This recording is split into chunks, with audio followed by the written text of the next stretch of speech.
We're at RedRich Fruits in Lilydale.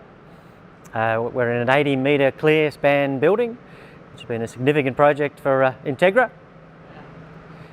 This 80-metre Clearspan is supported on the outsides by 820mm deep welded beam columns, and the trusses above my head are 2.4 metres deep, supporting, and this is also cool room loaded. An interesting feature on this building is that the cool room sits on the rake of the roof truss. West and south ends of this building is a 10-metre canopy, which in this case will be used for storing of the boxing and other packaging material.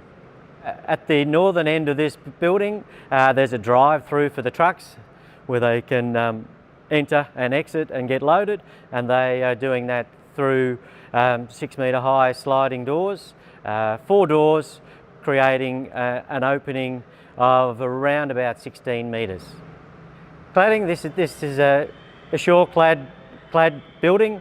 The client in this case has chosen pale eucalypt and monument as the colours and the colour palette. The roof is also colour bond. The roof is insulated between the roof cladding and the top of the truss with 55mm blanket and mesh, and obviously there's quite a roof cavity up there, as I say, of 2.4 metres deep, and this is fully cool room loaded below that. At 80 metres, this is the biggest Clearspan that we know of and the biggest one that we have undertaken. There is no central columns, giving the facility a clear floor area for unencumbered layout of their plant and equipment.